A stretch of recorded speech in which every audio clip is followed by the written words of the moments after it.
The novel revolves around an unexpected journey of a human protagonist, Zeke, who finds himself immersed in a fantastical world teeming with magical creatures and political intrigue. Upon arrival, Zeke inadvertently stirs the pot, getting entangled with powerful entities including royalty, nobles, and even monstrous beings.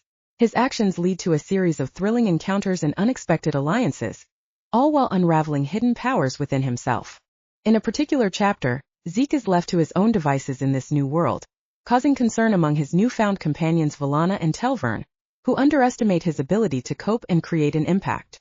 Surprisingly, they find him at the heart of a bustling scene in Marlene's restaurant, where he has single-handedly transformed the establishment into a hub of activity, impressing even the city's elite, including the mayor and foreign royalty.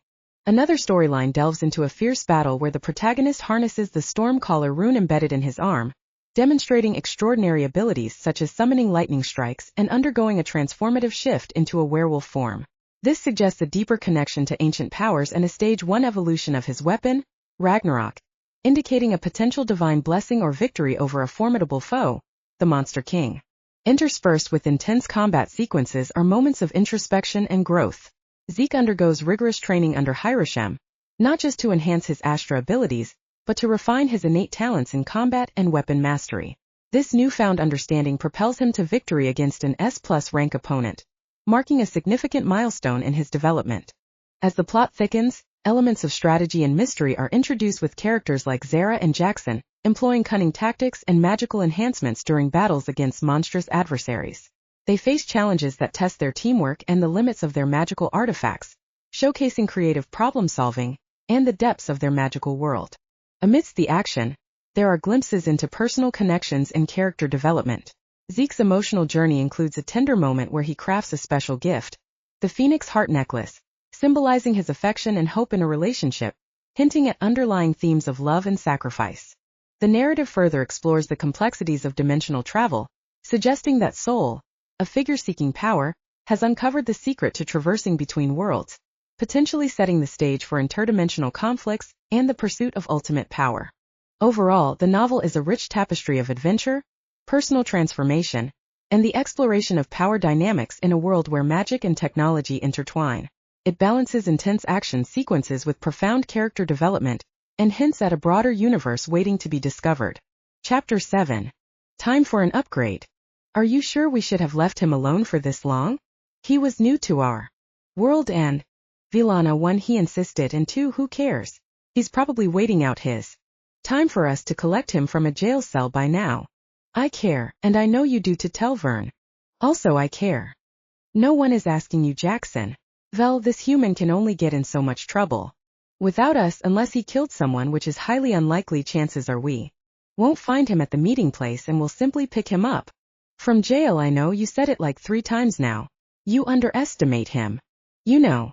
The trio rounded the corner heading to Marlene's restaurant and smacked into a line of customers trailing from the door 3 blocks long. What in the 6 arenas is going on here? There were 2 lines, one VIP line which was far shorter than the standard line. VeLana hated using her status to skip past the common folk, but they were supposed to meet Zeke at this establishment and never expected to run into a line this long and not moving. Making their way to the shorter line, which parted for them upon recognition, the door guard looked down at the list and nodded. Your table is ready this way. The restaurant was packed and lively, unlike anything the trio had ever seen. They were escorted to the second-floor VIP section, where they found the mayor, the leaders of several noble houses, and a few royalty of other nations. If VeLana didn't know better, she'd think this was a planned meeting for matters of the nation. Instead, they were all at separate tables eating food unlike anything she'd ever seen. Looking over the balcony, she spotted Zeke behind the counter cooking food in the kitchen. What the? Hello, Your Majesty, said the hostess. He said you would be here at this time and he has already prepared your meals. 2 servers walked up the stairs, carrying food trays, and placed them before the trio, along with some drinks, which foamed at the top. The servers removed the tray tops and revealed something almost alien. The food was nothing like anything she had seen or, for that matter, smelled before. A cylinder-shaped layered dish of color sat before her: meat, vegetables, and what appeared to be a leaf, but crisper and juicier. Something yellow dripped down the sides, and the bottom and top were soft and warm. Your Majesty, this is called the cheeseburger. Enjoy, the hostess smiled, and twirled a finger for the servers to leave with him. VeLana looked over to TelVurn and Jackson.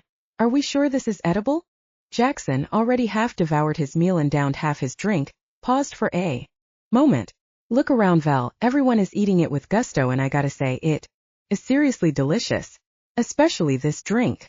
TelVurn, for such a proper lion, was savagely eating his food directly off the plate without using his clawed hands and utensils. Zeke had pointedly brought 8 courses for him, knowing how large the lion man was. The burgers were already about twice as large as back on Earth, and the meat and bun making wasn't as refined as pumping out tiny portions by robotic cooks. Even still, TelVurn was eating each burger whole as if it was just a snack. He then licked the plate clean, VeLana scolding all the while. I arrived at the table, handing over the cooking duties to Lenny now that he was comfortable making the burgers. Seeing TelVurn licking the plate clean did bring a smirk to my lips. VeLana was still slowly eating her food but seemed to be genuinely enjoying it. Jackson was on his 3rd drink and had his feet kicked up on the table, smiling ear to ear. Hello friends, enjoying the meal. Zeke, you've been in town for only 3 days. How did you end up cooking for the top restaurant in the city and creating this new food? Well, it all started with baking bread and inquiring on what could be done in what kind of time frame. Turns out I love Astral Rune magic. Have you tried the beer? It is very close to an amber bock. It is okay, Jackson and Tel seem to love it though. But let's back up, what about bread baking? Oh, it led to aromas that caught the attention of Marlene and Lenny, the rest is history. I'm still perfecting the bourbon and the wine. Oh, VeLana, you will love the wine. It should be ready in a few days. Anyways, I'm now joint owner of this place and due to the success of the burger, Lenny is open to making pizza next. There is really quite a number of exotic foods I could introduce to this world, but I thought I'd start with the classics. Do you not enjoy our food? VeLana asked. Are you kidding, Vel? After eating this, can anyone enjoy our food? TelVurn replied in between bites. Look, your meat on a stick is pretty decent and you have more variety of meat to choose from than my world. But with that said, at least in this one city I visited so far, you were lacking in flavor. Not to mention that no one here had heard of many types of foods that could actually have been created. For instance, the lettuce leaf, your farmers have a plant that could be used for this, but they only harvest the fruit that grows under the leaf. Not once did they consider that they could eat the leaf also.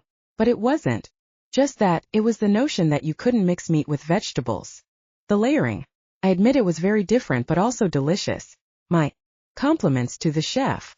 Finishing up at the restaurant, VeLana and I helped Jackson walk down the road. While laughing at TelVurn hovering in S-shapes, we ended up at my house and the look of bafflement amused me. I let them stay the night with me since I had more than enough spare rooms. How rich are you exactly? VeLana asked while gazing at the mansion and the incredible flower garden with a fountain in the center. I looted the Monster King's treasury, which he seemed to keep in his bedroom. For some reason, I said pointedly and without further explanation. Maybe he's like a dragon and just loves sleeping on piles of his loot. What's a dragon? After getting Jackson into a bed, I headed to the room I left available for VeLana and found a hovering bodyguard. Looking better already, Vern. Of course, I am a superior species. Yeah, that's it. Anyway, I was meaning to ask you, but how exactly is it that you are floating? Superior species. So Runetech. You're at the wrong door. So are you, mate? I did, however, get you a room next door. Tel, go to bed. Zeke, come on in. Growling. You might want to listen to her. Last time you made her threaten you, she included snippers and ball sacks. If TelVurn could pale, he probably would have, but his hand slowly moved to cover his lionhood before turning and floating off. Heading inside the room, I found VeLana in a nightgown. I definitely did not stock these rooms with clothes. Perhaps they were already there when I bought the place, or she too has an invisible storage space. So you've grown accustomed to the town already. People seem to be accepting you all right. Yeah, I've been busy meeting people and setting things up for myself. Spreading around a bit of wealth doesn't hurt either. And on that note, I want to ask you about your policy on acquiring skill scrolls again. Are you trying to suggest I buy more skills? Yes, I found a master that is retired and now very rich, with special seating. arrangements at the restaurant. He's willing to make scrolls for cheap, and he's got a few hundred skills to choose from.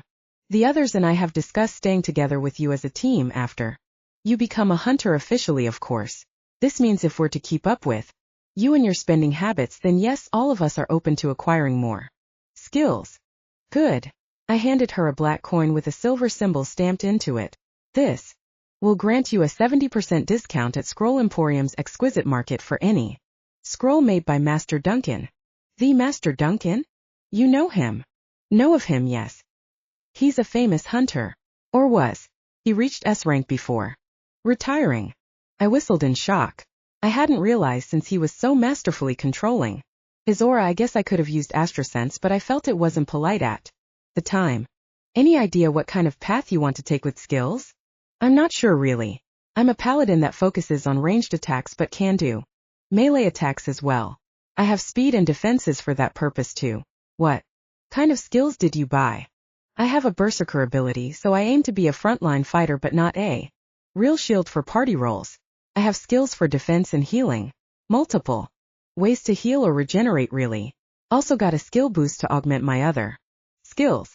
For damage, I couldn't find anything too suited with the selection available, but with rune crafting, forging, and tech, I want to build weapons and armor that can fill the gap in my skills, though I might need Jackson's help to get me up to par. My own skills will take some time to level. So, what do you think, VeLana? Please call me V. I raised an eyebrow. Okay, but doesn't TelVurn and Jackson call you Vel? Yes, but that is for mere friends. This is one of those mating rituals I don't completely understand. Oh, I have no shortage of experience with relationships, well, very short-term, okay? Extreme short-term relationships, if that is what you want to call it.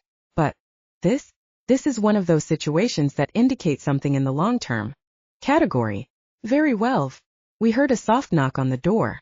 Oh good, I'm saved from further trying to make things awkward. Jackson had arrived looking for me, and not hearing snores had decided to knock. He was looking much better also. I might need to look into Astra imbued alcohol if hunters can recover this quickly. We briefly discussed smithing plans and skills before I excused myself for the night. I had other work to get started on this night. Jackson joined me. I had stopped at several weapon stores in the past few days and offloaded many of the pilfered weapons in my collection. They were all excellent high quality ranked weapons, but they weren't mine. I can and will use anyone's weapons in the moment of need, but there is a sense of pride in your weapons.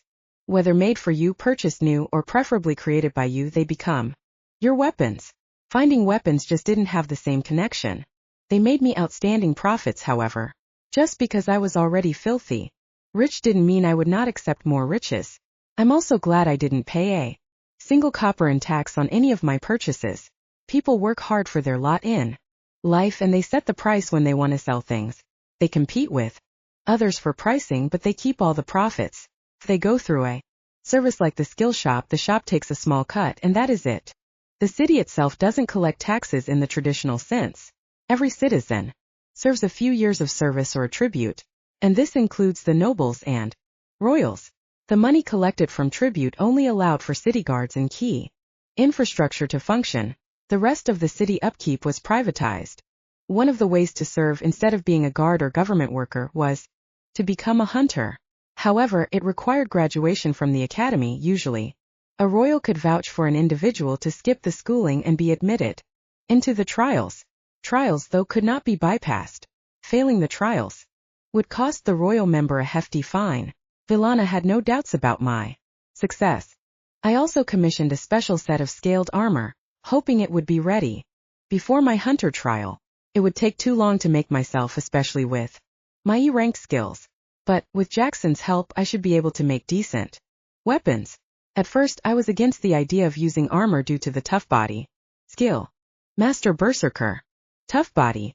Description. As you take damage, your body becomes more durable. On the verge of death, you gain damage immunity for 10 seconds. The more damage you've taken, the stronger you become. This ability does not activate against a one-shot killing blow. To be able to gain serious levels of strength quickly without armor was tempting, but that last line meant it wasn't a safeguard against sneak attacks. Having additional protection was preferable. The armor would cover my neck but remain flexible. It would have an overcoat that hangs down to the floor but be form-fitting on the torso for mobility. It wouldn't have sleeves, because the scales along the right arm would need to be able to shift with my transformation. Clothes were often enchanted to accommodate changes for Kojin, but my form grew in size outside of the ranges Kojin could attain without a special skill. I spent the rest of the night forging. Rune forging was a whole different beast. A lot of my previous forging knowledge was still applied, but the techniques to incorporate rune slots and energy channels into the forging process were challenging. Even with the skill acquired, it took several attempts before getting it right. My rune forging and crafting went up by several ranks. Runes used basic gems or rare stones with diagrams or ritual circles etched onto them with orichalcum wire. They could be powered by monster cores or by sending Astra directly through your aura and into the rune. On one side, monster cores provided all the power needed for the runes to activate and run, which would allow autonomous functions, such as street lamps turning on at night. However, if the monster core took damage and its casing cracked or shattered, it would result in an explosion. Therefore, on the other hand, weapons and armor did not use monster cores since the chances of an explosion increases naturally when in combat. So, not using monster cores in armor and weapons was the best policy, kinda like lying. Or was that honesty? I always get those two mixed up. Did that stop me? Not exactly. It made me want to figure out a safe way to do. For the blades, axes, and throwing knives, I didn't use cores. The throwing knives would technically be okay for impact explosions, but the cores themselves were not great for weight distribution and aerodynamics. Large spears, though, I could put a small core into the base of the blade where it fused with the shaft, and I could even add a triggering pin to help penetrate the core on impact. The rune I placed into the spear was also an explosive rune. I just need to remember to throw the spear and not try stabbing someone at close range. The throwing knives had no rune since when they flew out of my aura range I could no longer power the rune. To compensate, however, I used the most exotic materials to ensure durability and sharpness. After every fight, I would just have to do my best to recover what I threw or make more. My largest project was the new warhammer. I decided to play to my strength, literally, and create something absurd. I went with a 10-foot handle with a massive hammerhead and a long counterblade instead of a spike. The head itself was in the shape of a skull. The weapon at first glance might appear more like a scythe. However, the skull head was twice as large as my chest. Also weighed nearly a ton. The top of the skull formed a 5-foot curved and serrated blade with the sharp side on top. The idea: hit, crush, continue. Swing and slice viciously. All the materials used, including the handle, were made from harvested monsters of B and a rank and cost me a pretty copper too. Jackson didn't like the idea, but I wanted to place a rare core inside the head to power one of the two runes. The rune I wanted to be auto-powered would be an absorb rune, which would allow any surface of the head of the warhammer other than the face to absorb elemental energy and transfer that power to the second rune. The second rune could convert that elemental energy as well as any of my astral power into kinetic energy, which targeted the face of the skull upon impact. Jackson believed it would blow up, which he very much wanted to see, but thought it was better if he wasn't holding it when it did. I argued the metal used was more than sufficient to protect the core and not break on impact. I knocked on wood. I still had wrappings to put on the handle, but I set it aside for now. I got several weapons shaped and hardened. I still had the sharpening and runes to incorporate for most of them, along with grips and finishing to apply. While letting things cool, I rechecked my status sheet to check on my skill progress. I had been using skill boost along with my increased skill chance ability this whole time to improve after all. Status sheet. Name: Ezekiel Connery. Race: human. Rank: not applicable. Threat: aura blue. Astra power level: 183. Blessings: Divine Cyberlord. AI controller: Harry Anus. Pain suppressor: Appraiser's Oculus. HED: Fusion engine. Communications chip. Divine Astra King. Way of the Astra. Increased skill chance. Master Berserker. Rage: Tough body. Stamina steel. Titles: not applicable. Racial traits: enhanced hearing. Enhanced olfactory. Night vision. Or transformation. Partial transformation. Enhanced strength. Venomous bite. Venomous claws. regeneration, enhanced durability, skills, aura sense T1R5, danger sense T1R3, cleaning T1R2, conceal T4R1, rune crafting T2R4, rune forging T2R3, rune tech T1R1, skill boost T5R3, thought acceleration T2R1, acceleration T1R1, barrier T1R1, healing T1R1, mend wound R1. When clicking on Fusion Engine, I noticed it no longer said low resources. Fed my arm a scale from the Gradavon, and it completely filled my materials to full. That is the function that creates nanites, performs repairs, and allows for the creation of shields, blades, and such. I was happy to see some rank increases and a few tier increases. Hey Harry, what is with those 2 dots at the top of my status sheet? Those weren't there before. / what are you talking about? They've been there the whole time? The whole time, like since the beginning? / yes, dum-dum. Well? / well, what? What is it for? I left off the implied duh. It's for the second tab of your status sheet. What else could it be for? I have a second tab? I felt a mental eye roll and heard a rather rude muttering under his breath. Got no other reply. Guess he just wants me to swipe on it and find out for myself. Items. No items found. Link items? Yes/no. I selected yes, of course. Scanning for items to link. Notice.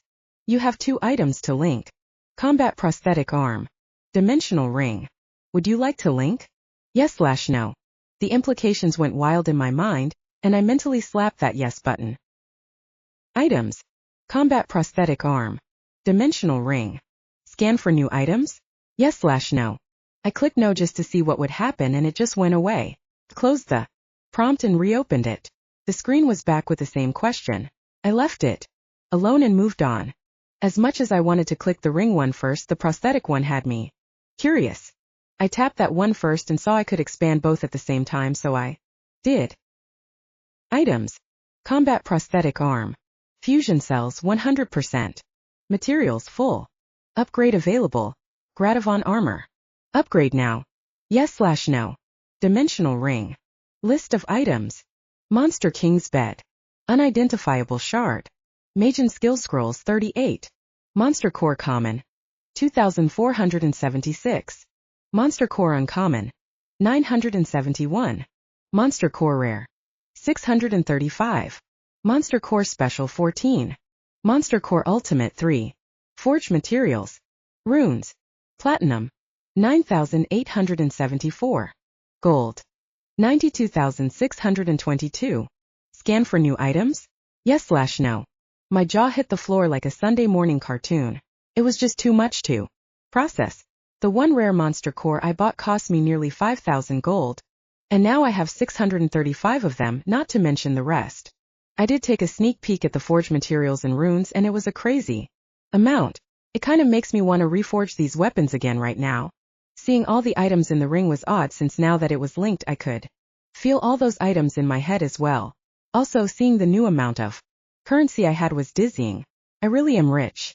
I think though the 3 ultimate monster cores are the most valuable items I have now, along with the monster skill scrolls.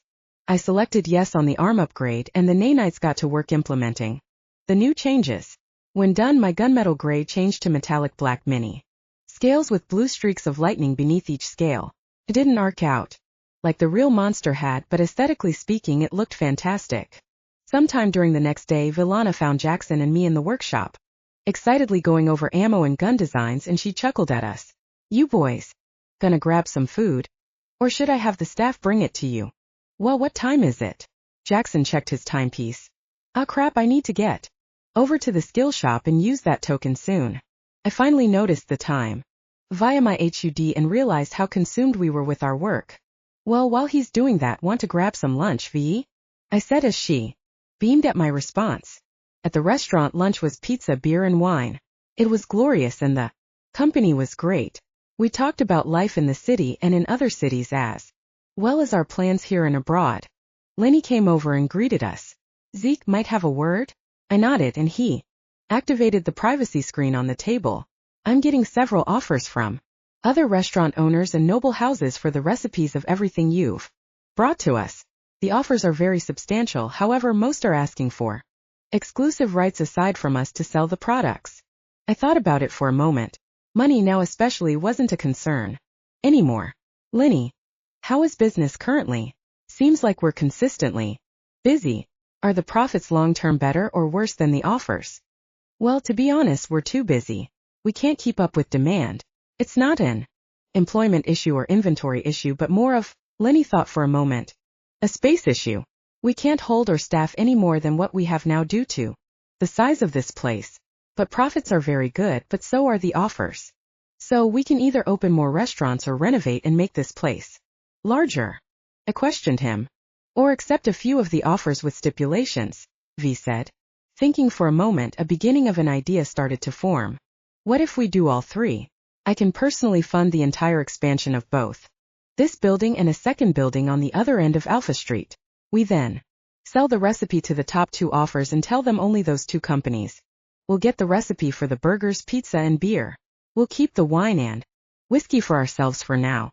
We'll also be adding new recipes every few months to keep us at the forefront of competition.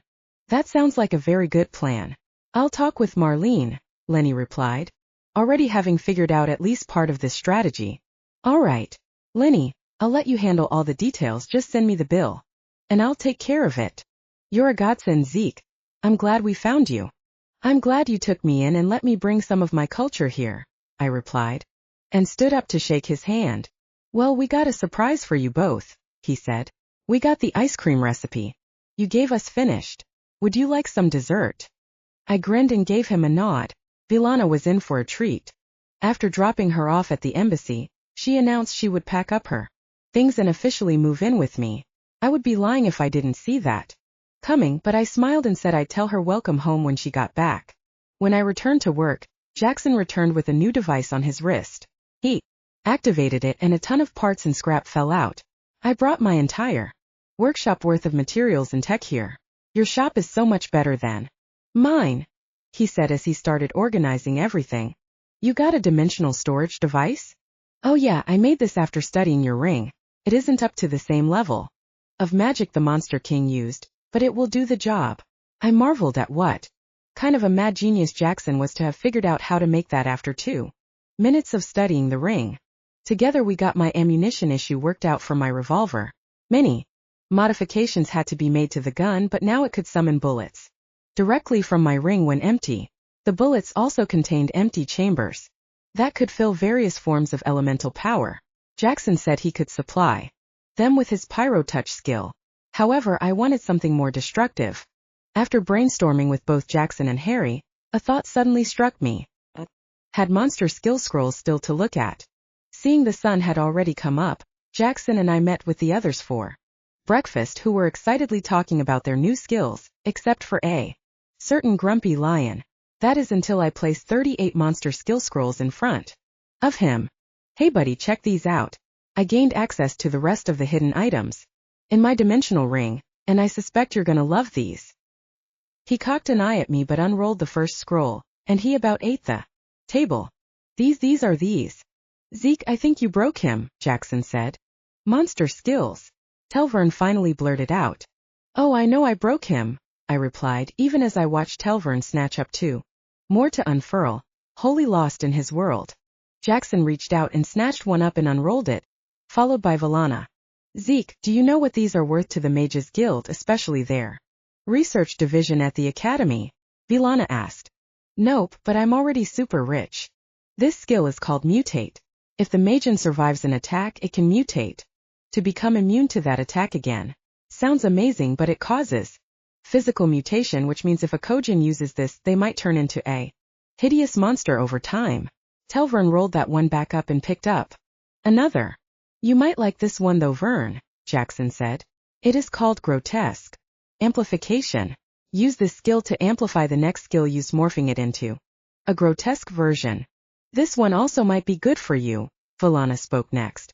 The name is chaotic. Summon. Summon an agent of chaos for 1 hour or until killed. That one does interest me. Chaos magic has always been on the side of monsters. To harness it for the Kojin could be powerful, TelVurn replied. Human, what are your plans for all these? If you call me Zeke instead of human, I'll let you have first pick of these. I hadn't gotten a chance to read them first, so it is new to all of us. I can make that deal, the lion said through clenched teeth. We spent the next hour reviewing all the scrolls and discussing their ups and downs. Monster skills were all twisted or strange in some fashion, but a few seemed capable of being used safely in the end. I even took the skill Chaos Flames, much to Jackson's displeasure, but I appeased him with another fire spell. The Chaos Flames were lightsaber green and gave off a sinister aura. Since I didn't have a mage blessing, the scroll would produce a skill for me, and not a spell, unlike the 3 scrolls TelVurn selected, which would turn into spells for him and be usable at range. My Chaos Flames could only be applied in melee range. I could coat my weapons with the green fire as long as I mentally identified my weapons as safe. The flames wouldn't harm me or anything I deemed mine, which could include allies. Offensive skills were dangerous without training, and I certainly had no training. But I did have a great deal of combat experience, and we had to learn how to tell enemy from foe in a split second upon entering a room to clear of hostiles. It was the difference between life and death for the hostages. I wouldn't be arrogant, but I would be confident. Chaos Flames, when striking targets, would cling like goo and cause shifting damage of heat, freezing, or mutation. Mutation would warp sections of the target or cause strange growths that would burst with poison or acid damage. By growths, I don't mean warts or rashes. I mean like plants, depending on the target size, fungus, vines, and even entire trees. Those would then produce fruits that would burst and release toxins or rain acid everywhere. Was a nasty fire. Zeke, Chaos Fire is a nasty fire, Jackson said. See, I told ya. I let him continue. It can be put out, although difficult, but I admit that if it was between that or Inferno Smite, you should have Chaos. Inferno Flames is a black fire that, once lit, cannot be put out until the target is fully consumed. The only method to put it out early is through massive aura strength and control or a holy water ability. Currently, there is only one Sage class that grants that ability, and only one is alive with that class. What you mean aura can put it out? As with anything, overwhelming power can overcome various skills alone. Rankers have no problem slapping down any skills or abilities far beneath them.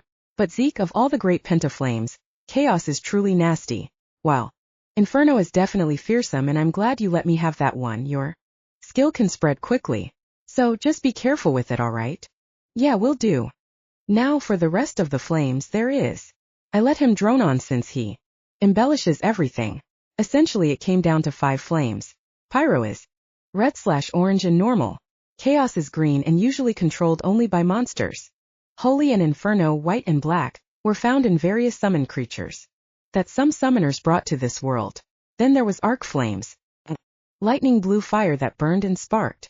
It could spread even faster than Chaos Fire and caused all sorts of motor functionality problems. There are a few monsters and summon creatures found with this flame. There were supposedly a few skills that had it also. At least one that we knew of was sitting right here in this pile, although it was twisted like the rest of the skills.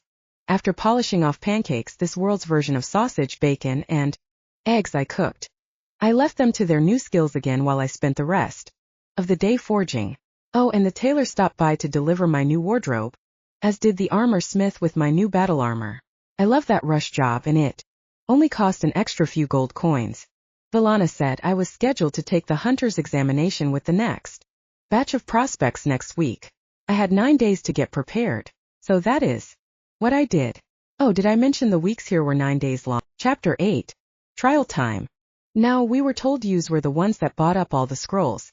We want a traveling gift of all those scrolls in your coin purse as well for causing all this trouble and whatnot, said the mugger leader in a drawn-out, almost southern accent, not the sexy kind but dirty trailer trash kind. Jackson and I were returning from a forest clearing where we set up a practice range for our guns. We had only gone 2 streets into the city when we found ourselves surrounded by, all appearances, a gang of bandits. I didn't buy this at all since it was in the city. The one that spoke was a Tigran of the Bengal variety. His goons were a mixed wildcat breed Kojin, fully transformed. Geez, where's the laser pointer skill when you need one? I turned to Jackson and crouched slightly while cupping my hands together, palms up. He stepped. I tossed. He was nearly 50 feet in the air and spinning in less than a second. Jackson had made 3 new guns. 2 were of the pistol variety, unlike anything from my world. But he also had a Gatling gun that was very much like the one from my world, though it too was very heavily modified. This time though he used the 2 pistols coupled with his true sight skill. Jackson mentally swapped out the Inferno Smite rounds for ghostly arc flame rounds. Unlike normal arc flames, the monster version was twisted in a way that caused spiritual hauntings on top of the electrical burns and paralysis. The pistols were straight out of some fantasy video game. No clip, no chamber. Just a wide barrel and a 135-degree angled grip. The base of the barrel that met the grip had a glowing orb reflecting the chosen bullet's color, currently ghostly etheric blue. Normal arc flames were a brighter deep blue with lighter blue sparks that flickered like mini lightning strikes. Now it was lighter ghostly blue with nearly bright white lightning dancing in flames. The orb had an outlet that ran along both sides of the barrel down to the end. Above the orb, where the sights were located, were 2 wings, one on each side, symbolizing unholy retribution. They were not angel wings. The surprisingly quiet shots rained down monstrous energy, causing a phenomenon that Genzian, the Tigran leader, would remember for a lifetime. His loyal friends were convulsing and gripping their heads in pain and torment. Only his superior reflexes allowed him to escape the strange blue fire that jumped from victim to victim.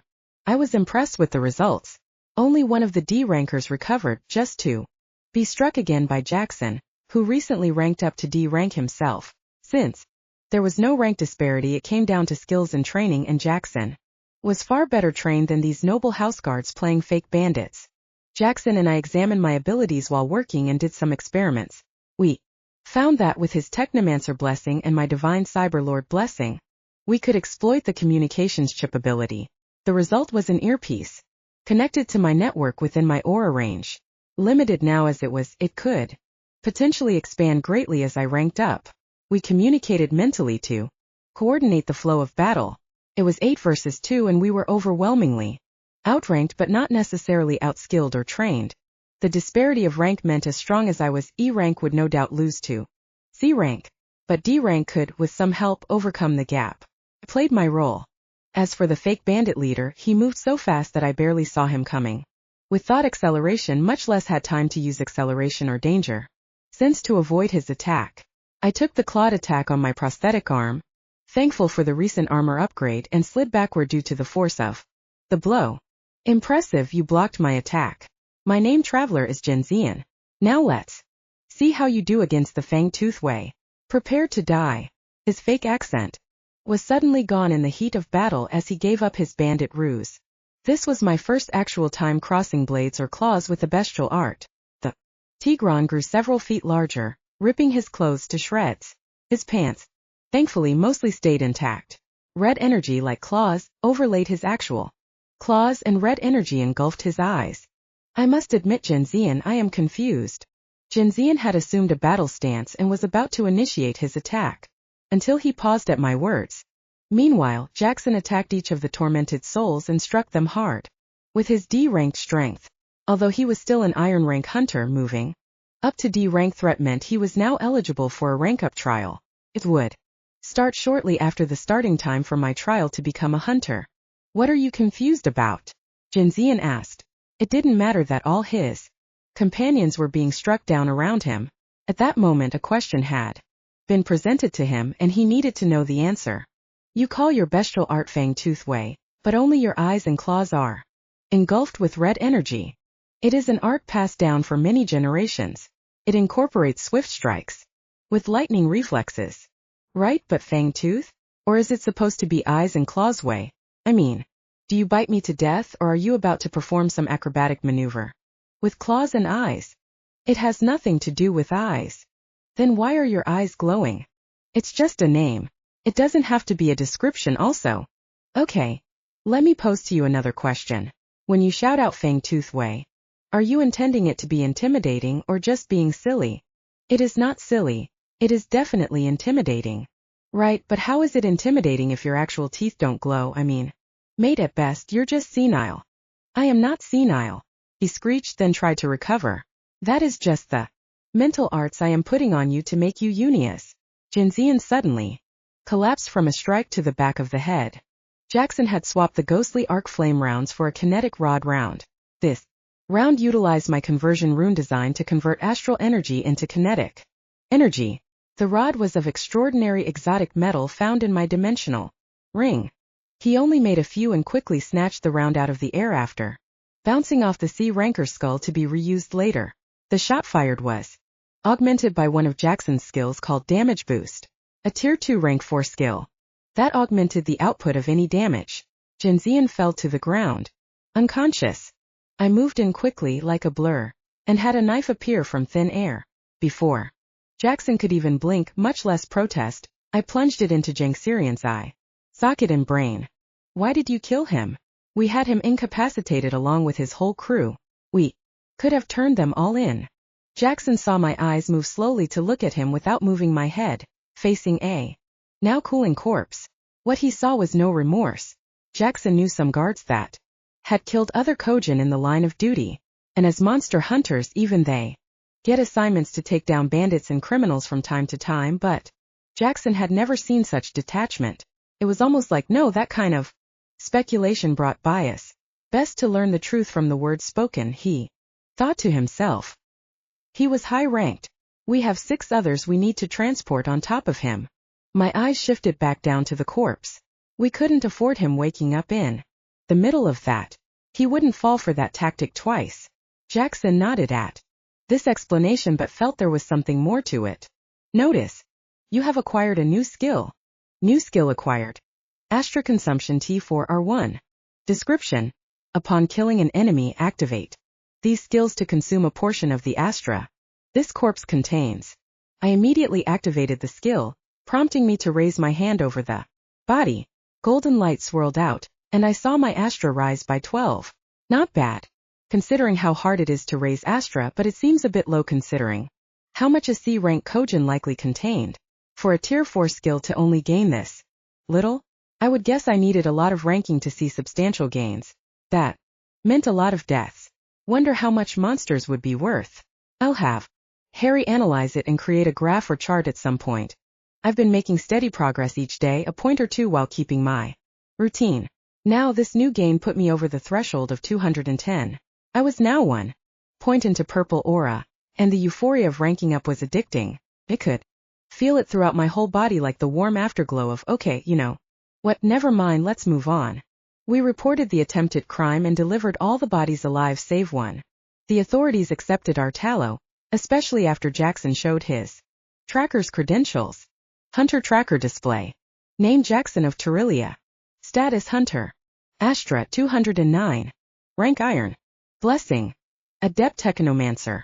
Abilities. Modify runes, Path of Runes, Insight. Skills. Damage Boost T2R4. Pyro Touch T1R3.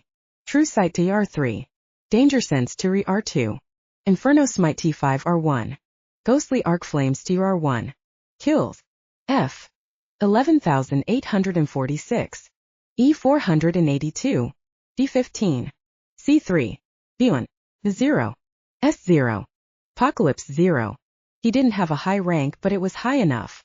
I put out the incident and headed home. Tomorrow was the big day after all. I arrived the following morning at the Alpha Gate. Technically it was Gate 1, but it sat at the end of Alpha Street. Surprisingly, the street names were similar to those on Earth, just more derived from animals than humans. The Alpha instead of Main. The only significant difference was that they viewed Alpha as everything. Therefore, all the richest people in the grandest shops were on this road. My house also sat on the other side of Alpha Street, as did Marlene's restaurant just a block away. That house was initially built for royalty, but then it was decided that this city would serve as a hub for all nations due to the surges that took place. The city council moved to another nearby building better designed for government use than a fancy mansion. Outside the gate, I found 3 other prospects waiting. One was an elephante, sitting on a rock with his head down and trunk in the dirt. He was small for a full elephant man, maybe a foot shorter than me, though it was hard to tell. With him hunched over and sitting, Orisence put him at a low E rank. The other 2 were standing together, one male with butterfly wings and the other a female with bat wings. Both were glancing at the elephante, grinning and snickering in hushed tones. They gave inquisitive yet distrusting glances. And my approach as well. After I arrived came a male feline folk holding a mirror up to his face and wearing elegant clothes. The other side as he approached. His voice was musical when he spoke his greetings while continuing to admire himself in his mirror. Next came a hulking brute of a man with a beard as long as mine and long wavy blonde hair that was closer to a lion's mane. He displayed no noticeable animal features, just massive biceps exposed with a sleeveless leather tunic and matching trousers. This one looked like a veteran hunter and killer. No one made a remark or gesture at the man, and all gave him a wide berth. A pair of jackalings showed up together and greeted the winged pair like they were old friends. They were the type of Kojin that remained in their transformed state. Also, one was much larger than the other despite being twins. The last two to arrive were also feline folk but of the slimmer wild cat variety. One was a snow leopard with ears, claws, and tail exposed, and the other smaller one was a cheetah with the same exposed features. I heard the butterfly mantis K and the bat lady whisper not so quietly. Great, those two are taking the exam today. What monsters? I examined them closer and discovered both had high purple auras, even higher than the big man and myself. 10 minutes later, Dave and another female instructor showed up. All right, little people, gather around. The deep booming voice staggered a few. We all gathered and he continued. Today will be day 1 of 8 days. We will travel to the Chronicles lands to battle against mighty foes. Dave raised his voice. I know this is a D-rank threat, however you will all be fighting together. This is not a test of teamwork obviously since most of you are meeting for the first time, but it is a test to measure your strengths and weaknesses. This will be a baseline. Then we will continue to fight other smaller threats on a one-to-one basis or in small pairs depending on your roles over the following days. Tomian and I, he gestured at his partner, will step in if things start to go wrong. But don't mistake us as a crutch to fall back on. Death is very real possibility out there. Tomian spoke next. Her rich voice would be enchanting if it weren't for the bad news she was giving. There are only 4 outcomes of this trial. 1, you will quit. 2, you will fail. 3, you will die. And 4, you will pass. Most of you will fall into the first 3 categories. She had the typical angry face that said she would rather be somewhere else, anywhere else than here. Her aura even gave that terrifying presence. I liked her. She wore leather armor dyed red with gold-colored metal plates at crucial areas for protection. Her fiery red hair was thick and wavy, matching her burning red eyes with cat-like pupils, though I had a feeling she wasn't a feline folk. Toby the elephanty muttered to himself, Great, I'm too smart to quit, which means I'll die. Typical. We spent half an hour introducing ourselves and learning our available roles and abilities. It would be essential to know when working together. However, I only gave a few of my skills. No need to tell them everything, especially since I had roughly 4 times as many skills as they did. The smaller, thinner one of the jackal twins was named Striker, and the larger, thicker one was named Wrath. Their tribe's history of choosing names sums up their warlike character. They get their names at 20 when they go through their first transformation. Aside from being from a tribe similar to Dave's that doesn't transform back, I learned their age was also early 30s, which surprised me. I had this image in my head that everyone looking to become a hunter had just graduated from their schooling and would be young. Apparently that wasn't the case.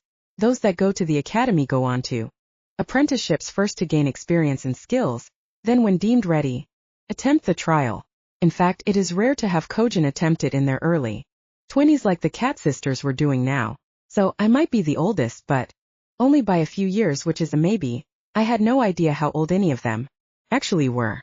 The most interesting candidate was a Koth, the one I loathed the most since his beard was slightly longer than mine. I wore my hair back in a large tight braid with the sides shaved like a Viking, and he wore his hair down like I usually would when not going into combat, but otherwise he was similarly built and had similar facial features. Since we had 2 sisters and 2 jackal brothers, everyone immediately started thinking a Koth and I were also brothers. I wanted to punch the guy. Half a day later and we arrived in Chronicles territory. We expected the instructors to find the targets and give us orders, but they just stood there, smiling. Sarah the Chiropterian, also known as Batfolk, took charge. She had bat wings attached to her arms, although they were retractable. Her ears were also slightly morphed but mostly human, as was the rest of her, except for the eyes and teeth, which were also bat. She sported a black leather outfit that openly revealed her cleavage. I visited plenty of armor shops, and the female armor was designed the same as the Mallows, which meant she deliberately chose that outfit. When Sarah took charge and ordered us into an ambush position before taking to the skies to scout, she found several Krillex and dove at them, spraying acid from her mouth. We hadn't discussed or planned how many Krillex we needed to beat. As far as we knew, it was one, so when her actions caused 4 of them to give chase and right into our ambush point, more than a few of us cursed. The Krillex were giant beetle-like Cordra the size of a small commercial plane. Each one had 4 long tentacles that rose out of its back, with each ending in a pincher with teeth. The Hunter database listed the monsters' skills as swarm and needle attack. Luckily, the Krillexes were slow, giving the rest of the group time to discuss. Why did she pull 4 of them? We only needed to kill one, the handsome man said with butterfly wings. He had that young boy band look with the blonde, brushback hair and clean-shaved baby face. His panicked demeanor betrayed the careful, elegant poise he was trying to perfect. I suspected he might be nobility of some kind. Who knows, but they're just stupid Krillex. I'll sing a tune and lull them into attacking each other, the cat dude Andronidas said. He never put down his mirror when pulling out a lute. Zara transformed into a full cheetah. Sister, I will cast Omen on you, she said as her spellbook popped into existence. No you will not. The last time you did that I ended up with a bad omen. And this is the first trial. I do not want to trip over my own feet or fall into a pit again. Cast it on the enemy. Fine, she said angrily as she stepped out from behind the boulder and spoke a chant. A black raven with purple energy suddenly burst from a portal and sailed directly at the leading Krillex. It flew into the monster and a purple curse mark formed over its head. A few steps later, a fissure opened up beneath its front legs, and the beast crashed forward, smashing its head into the dirt hard.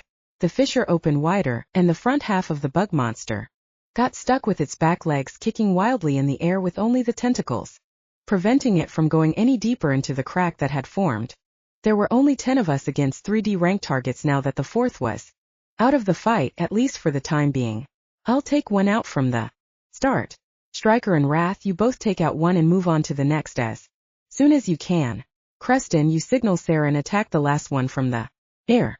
Toby and I will aid Kaelin and Zara as soon as the first one is dead. Akoth, can you help Sarah and Creston? I got a simple nod in reply. Who put you in charge? Striker asked. Yeah, his brother Wrath echoed. What? You two can't take one out on your own? I could add Creston. We got it. Striker tapped his brother. Let's go, he said hastily before giving me a chance to add the prissy butterfly man to his team. See, if you speak confidently and threaten them in a non-physical way, most people will do whatever you want. The two got up and charged their target without waiting. I nodded to the rest and ran off to carry out orders. I was wearing my new scale armor, colored in the same manner as my prosthetic arm. It only had one sleeve to cover my right arm and ended on the back of my hand, exposing my fingers and ring. The scales moved organically and felt smooth and lightweight. In case I transformed, the RuneTech enhanced for auto repair, minor deflection, and auto resizes. I also wore a white overcoat with RuneTech for temperature regulation and retract. Retract was an ability for the cloak to pull itself into a capsule, tucked into the back of the armor if I transformed. I wore my gun on my hip, newly modified with RuneTech. It could teleport bullets into the chamber. The bullets were in my ring, about 100, and each filled with chaos flames. Didn't want to carry those on me for obvious reasons. Although I had a ring filled with other weapons, I still wore a sword on the small of my back horizontally with a sling over my shoulder. That way my hands would have free access to my gun without interference, but I could still sling my sword around and draw the blade. I had stepped out as well, and until that moment I hadn't had an actual plan on how to take one of these monsters out quickly, but then an idea came to me. I pulled the exploding spear I had made recently out of my ring and coated it with chaos flames. Then I activated my beast transformation up to 20%, which gave me enhanced senses and strength without altering my height or bringing out claws. Building up speed using acceleration in conjunction with thought acceleration, I launched the spear with all my strength, my aura flaring up even as I tapped into the rage skill first phase for the first time since the Gradavan. Could feel the anger as the boost in Astra brought up all my core attributes. An aura to the next level.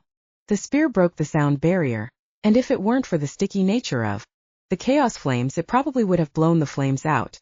As the sisters darted past my target, aiming for the other Krillex, my target turned its head to follow the pair, causing the spear to miss the head and bury itself into the shoulder instead.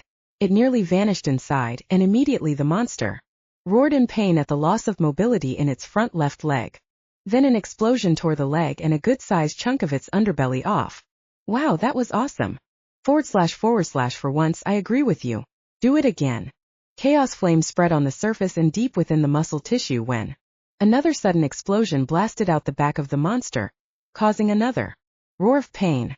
A tree had grown out of the wound with glowing fruit that burst yellow pus all over the place. It quickly spread acid and poison along the surface and tentacles. The Krillex tried rolling over to smother the flames, but it was no good, the flames only spread more. / okay, that was even more epic. Let's do that one again too. I pulled out the warhammer I had built with the long reverse scythe blade on top. With a quick burst of speed, I leaped into the air for an overhead strike. The frantic eyes and chattering mandibles arched upward to try and snatch me, but the wounds it sustained caused its reaction speed to be too slow. The head of the warhammer met the head of the monster, blasting its brains out the bottom of its neck. Unfortunately, that was where I needed to land, and it was impossible to miss the gory mess. I instantly activated the cleaning skill. Kaelin and Zara had successfully gotten the attention of their Krillex, and I saw a swarm of dog-sized beetles rushing toward them. Kaelin had 2 orbs floating around her that she called spirits.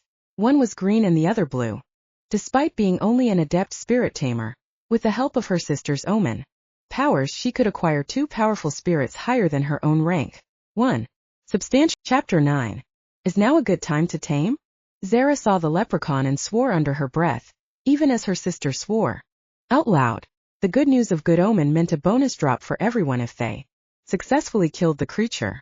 The bad news was that a D rank target became a monster ranked at peak C rank. At least this was the first evolution and not the second, which would have made it a B rank.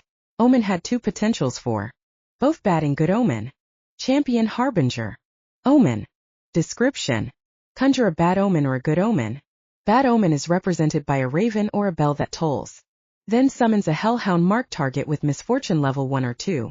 Good omen represented by a leprechaun and a showering rain of gold or heavenly lights and trumpets marks target for evolution level 1 or 2. Omen. Good omen. Evolution description. Rank 1 target evolves and gains 1 rank. All skills or spells gain 1 tier. Rank 2. Target evolves and gains 2 ranks. All skills or spells gain 2 tiers. Killing an enemy under evolution grants a boon to everyone based on the level of evolution. Upon witnessing the sudden evolution of the Krillex into a Krillex soldier, I diverted my charge from the monster to my warhammer. I wasn't sure if I'd be able to deal any real damage, but I'd feel safer with the weapon than without. Kaelin's spirit, Emmy, was already launching beams of destruction energy at the newly evolved monster, and while it wasn't ineffective, it was certainly less effective than before. The beams caused savage cuts across its body and legs, but not deep enough to sever anything. Kaelin used her first spell. Outside her blessings and spirit abilities, she sent 4 orbs of binding at the monster. These orbs did 0 damage, but when targeted they would explode, with 10 times the damage used to destroy them. In this case it was 4 beams of emerald destruction energy. The thumping of the feet as the Krillex soldier moved forward was suddenly halted as a sequence of explosions rocketed the creature. Still, even after all that, the monster seemed only dazed before resuming its movement. Like the sisters, I again tried one of my tricks even as everyone else was firing off their attacks. The supersonic spear I threw this time struck on target with the skull, yet this time did not penetrate before exploding. The chaos flames at least did impressive damage as parts of the head burned and other parts froze. Those bits of elemental damage didn't seem to slow the beetle down much, but the enlarging mushroom growing out the top of the head did. / Ooh, here it goes again. Harry's excitement over a giant mushroom burst into existence was infectious. As I started to gain hope, the mushroom kept growing until it was about 5 feet in height, then eyes opened up right before a mouth filled with razor sharp teeth grew in the stalk. It started spewing poisonous gas, creating a toxic cloud that the Krillex had no choice but to inhale. The Krillex thrashed about wildly while launching needles now the size of telephone poles. The old wood ones, not the high-tech metal ones with all manners of surveillance equipment built in.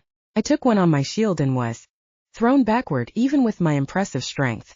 Sarah was out of range, but Creston, the butterfly man, took one directly in the head, which burst into a bloody mist. His body dropped out of the air.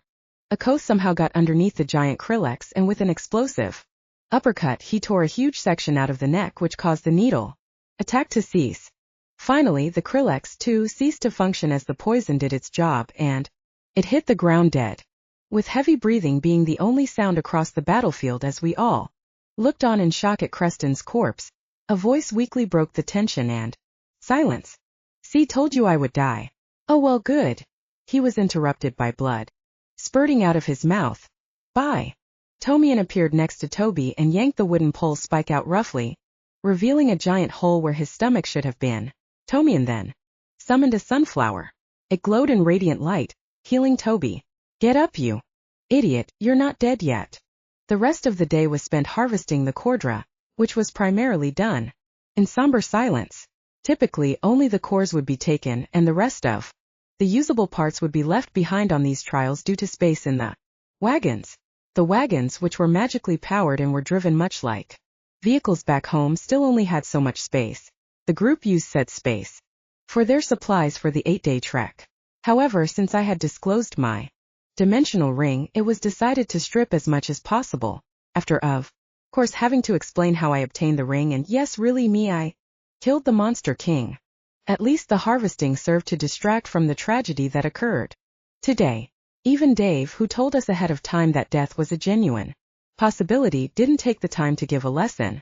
He at least waited a full day before going over what we did wrong and what we did right. We each got a boon from killing the evolved Krillex. The boon granted most a new skill, some got a magical item that appeared before them, and two, me included, got a boost to our Astra. I gained boon of plenty and was granted 80 Astra. Toby also gained the boon of plenty and got 64 Astra. I again wondered if my divine blessing resulted from me gaining more than his. "You got the boon of plenty too?" Toby asked me.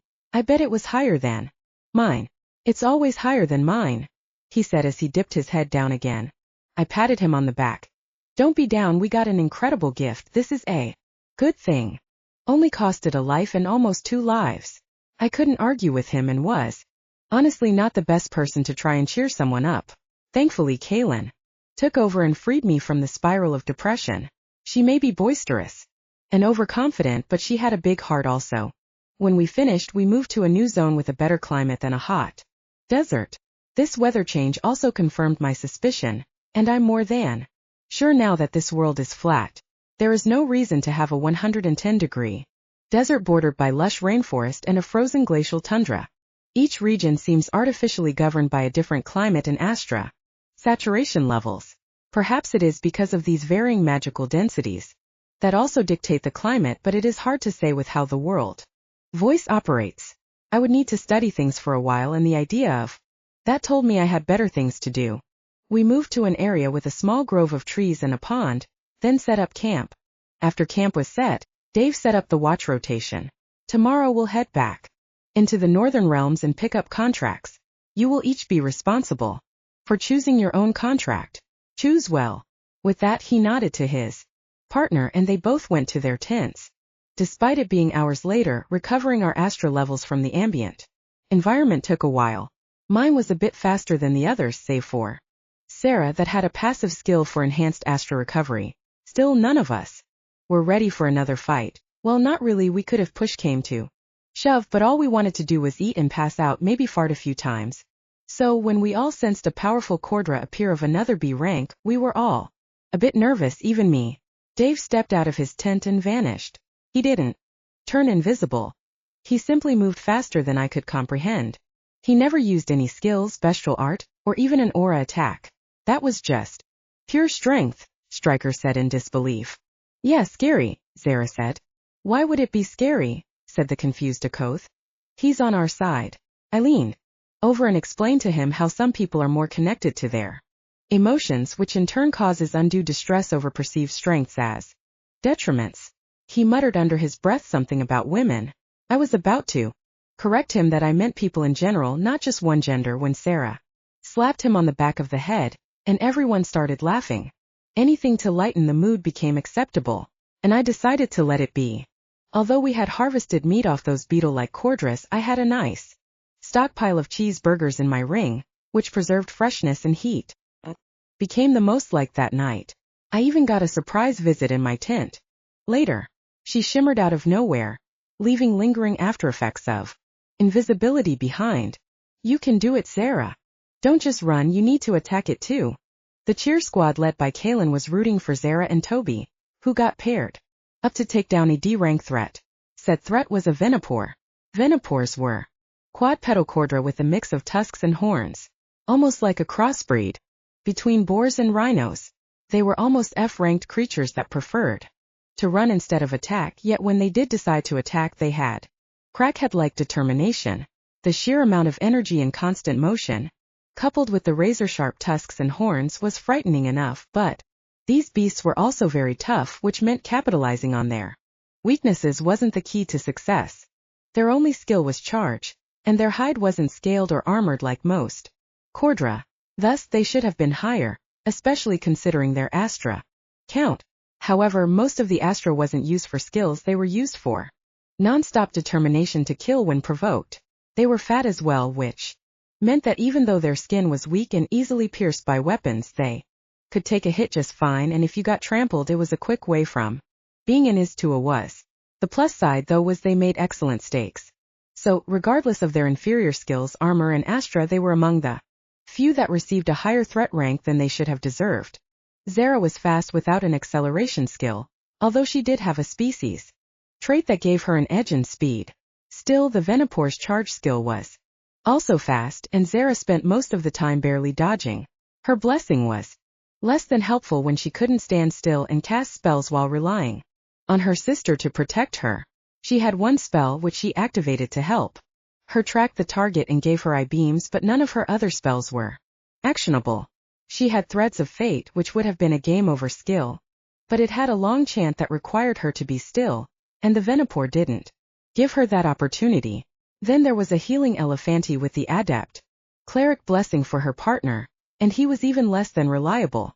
Toby had two primary healing spells, one for quick instant healing and one for long channel over time healing. His one attack spell was Ray of Light, which was a weaker form of Kaylin's Emerald Light Spirit's beam attack. The real issue was his accuracy. His giant brain could calculate the trajectory just fine. It was his depression that made him miss every time.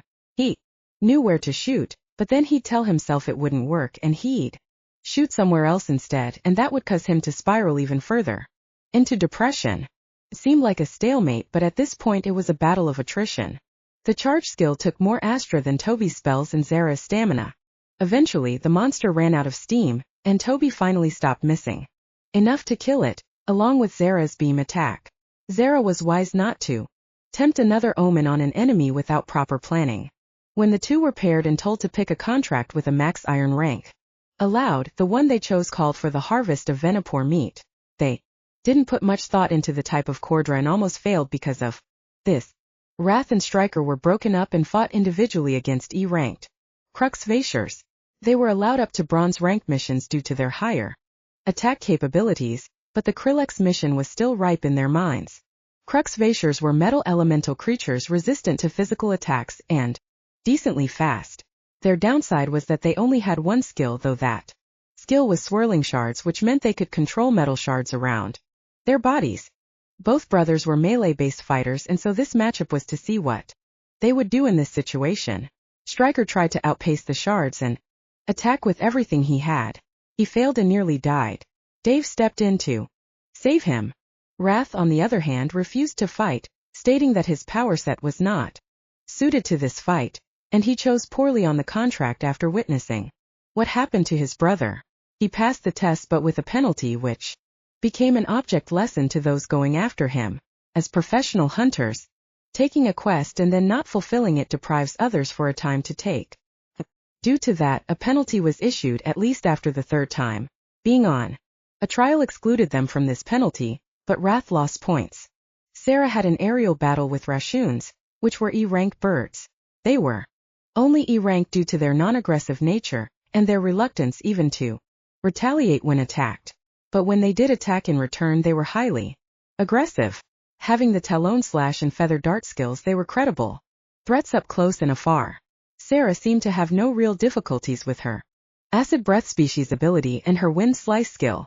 Her strategy was simple: clip wings and acid them to death. In some cases she used her way of the wind ability to redirect the wind flow to cause many enemies to crash into themselves.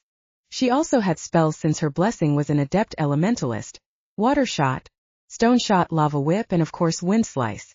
Her abilities for her blessing were Way of the Wind and enhanced Astra recovery, the latter of which aided in keeping her spells going despite only having a pool of 98 Astra. Kaelin was up next and performed admirably against a Fiddlefinkster, which I thought Dave had made up during his sales pitch to me in joining the Monster Hunter Association. The Fiddlefinkster could turn invisible as a species trait, and had active skills of Poison Cloud and Vampiric Bite. Kaelin fully transformed into her snow leopard form and used her species traits to sniff out the foe. Knowing both of its skills were close range, she had Emmy use her attack skill beam attack, and when she did take damage that Emmy's swirling defense couldn't stop, she used Orbeez cleanse skill to remove the poison. Up next was Akoth and his explosive fists ability. His one-on-one target was at the peak of D rank called a Tetroth, which we had to travel several hours up a mountain to find. This Cordra was a rock-based elemental with the lava breath skill and boulder bash skill for offensive, and then it had the titanium armor skill for defensive. But it was worse than that, it also had a special skill of indomitable shield skill. Akoth blew apart the boulder bash and titanium armor like it was paper and absorbed the heat out of the lava breath with the palm of his hand. His power cracked the titanium armor but didn't leave a scratch on the indomitable shield. That was when he used another skill, phasing barrage. Dozens of explosive spears shot out like a shotgun blast that passed through the shield and armor, wreaking havoc inside the Tetroth and killing it instantly. I suspected this skill might have been high-tiered and might have a weakness to energy barriers, but I wasn't wanting to test that theory by picking a fight. My turn had finally come, and I had chosen a particularly nasty Cordra for my test. I saw it on the board and something drew me to it. Although it was at the end of the day, my target was also in this very mountain. If this world had anything close to a dragon, that was what they found for me. The Cordra was also at D rank's peak, but it looked like a dragon cross with a badger. The Hunter Monsterpedia listed the Cordra as a Krogger. It had a shape like a badger, including long claws, but the head of a dragon. Didn't have wings, but it had a tail with spikes. The Krogger was fully scaled with some black, polished, almost metal-like material. It had the skills Inferno Flames, Acceleration, Lava Slash, and Auto-Regeneration. A scan would also reveal the tier level of each of its abilities. The only reason this terror wasn't a higher threat was because it was only the size of a car. I used only my new Warhammer since I knew blunt damage would be the only effective attack. The Krogger used its acceleration and charged right at me, leading into a Lava Slash. Sidestepping the attack, I brought down my Warhammer in an overhead swing and bashed the left shoulder. The kinetic shockwave plus chaos flames sent the monster skidding along the ground, leaving a fiery trail. The chaos flames did minor damage to the obsidian scales, but the blunt damage left the creature limping and unable to use the front left leg.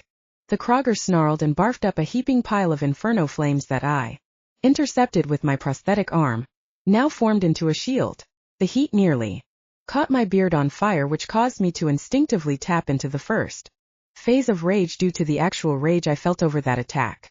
Using acceleration with thought acceleration on top of my boosted attributes, aura strength and astra power from rage allowed me to move faster than the Krogger while it was using acceleration. Its natural defense and impeccably sharp talons and tail even the fight as I moved in, swinging with the Warhammer. To the bystanders watching, aside from the instructors, it appeared like the two of us were teleporting about. I activated up to 20% of my inner beast and finally started to make headway on breaking down the Krogger's defenses. Rage could only sustain me for so long, and the Krogger seemed to have endless stamina. Before my time was up, I activated up to 30% of my beast transformation, giving me several inches in height in my claws and teeth. While not my favorite weapon choice, it gave me access to my venomous bite and claws species traits. I put away the Warhammer. That had done its job in wrecking enough scales to reveal flesh beneath. By the time my rage gave out, and my overall Astra was around 25% remaining, my poison had run its course, and the Krogger could barely stand, much less move. The auto-regeneration was working hard to combat the poison and repair the scale damage, which was its downfall. The Krogger ran out of Astra, and it slumped to the ground unconscious. An idea came to me.